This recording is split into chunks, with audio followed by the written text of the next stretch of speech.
What's going on, guys? This is Kevin the Tech Ninja, and today we're going to take a look at the Galaxy S8 Plus and my 24 hours using it. So this is the newly announced Galaxy S8 Plus, and I've had it for around a full 24 hours. This edition is the Verizon wireless model, and it's actually the cheapest price right now available. So make sure you hit the link down below to pre-order or buy it. Now there's little things that we didn't know about the S8 when it was first announced. However, once we get it in our hands, it actually comes to life. The infinity display is something you actually need to see in person to really believe how good it looks. The image just falls off the screen, and it's much more comfortable to hold compared to the Galaxy S7 Edge, which kind of felt sharp. There's also a dedicated Bixby button, and we'll talk about Bixby soon. The Galaxy S8 Plus feels a bit taller than other previous models, and due to its new aspect ratio, which technically is 18.5 by 9. And this gives the phone a taller feel, but also makes it easier to hold with one hand. It's just not as wide, and also allows you to reach the whole screen easier. Now, the way I hold phones and many other people, you kind of tuck this pinky underneath.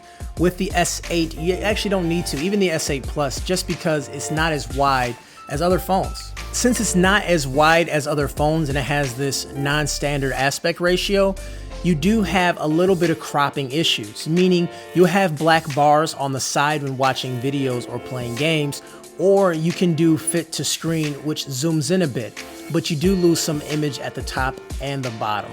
This is an option you can change dynamically when watching videos or gaming, which is actually pretty nice. The sides also wraps around to the back for this nice curved feeling, and it presses back into your hands. Now you combine this with nicely placed antenna lines, and you have yourself one of the best looking phones available.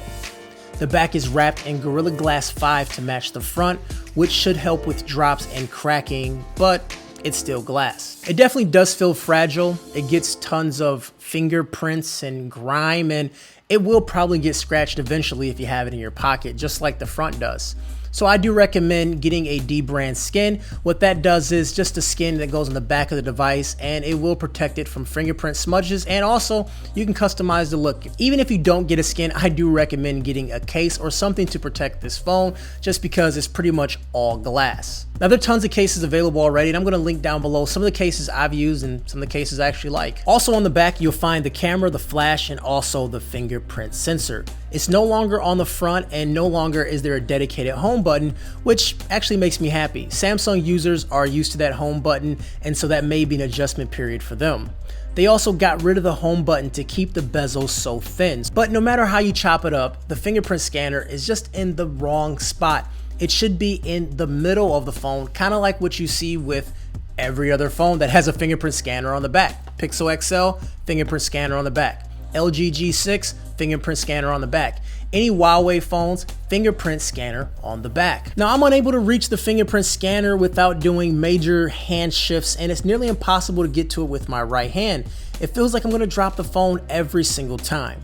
But Samsung introduced the Face to Unlock, or as I call it, FTU, and it works great. I forgot I even had it on. It just picks up my face and unlocks once I press the home button.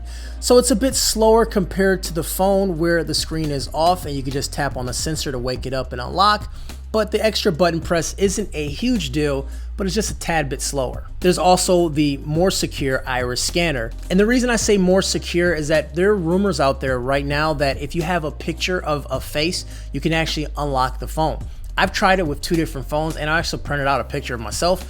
I couldn't get to work, but I've seen it work online. So it's hit or miss, and you must need the proper angle, the proper lighting, or what have you, but there is definitely a vulnerability when you can unlock it with the picture. But also, if you don't want to use iris scanners or any other type of biometrics, you do have pin and swipe too. So basically, there's like a half a dozen ways to secure your phone, and you can just pick the one that works best. Now the iris scanner is pretty cool, but I don't want to see my face every single time I try to get into my phone, so Face to Unlock is good for me. Now I did notice Face to Unlock not working in dark settings, which does seem pretty normal, but situations like where I wake up, I'm in bed and the lights are off, I can't get into my phone unless I do the fingerprint scanner, which is hard to get to, or I'm typing in that PIN number. Now as far as the way the phone looks, I wouldn't say the phone looks completely different. But they did enough to keep people like me happy and push the level of innovation. So kudos to Samsung for finding that happy medium. Let's hop over to software and performance. During my 24 hours with the phone, I've used the stock launcher, tried Bixby, and I honestly gave the Samsung experience a chance. It's actually not bad. It's actually a lot better than what I've used with the S7. Now, if you do have an S7, the software that I'm going to mention here is actually coming to your device if it's not there already, so this is not an S8 exclusive. S6 users, I'm not too sure. The TouchWiz UI had a really nice facelift, and there are tons of themes to pick from. This one right here is the Material Dark, and I feel like it's most like stock Android, and it's a nice darker theme which should save on battery. If you want to install a new theme, just go to the store and pick one out, and there's tons of them in there, and they're also compatible from the S7 version.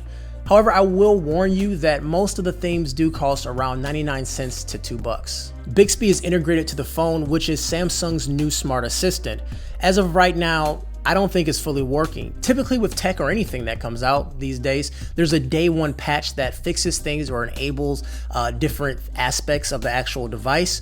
Well, it looks like it doesn't have that patch because Bixby is actually not working, but I will give Samsung a chance to get all that stuff working, and then I will fully talk about Bixby. But there is also Google Assistant, and it's sort of tucked away too, but you can bring it out.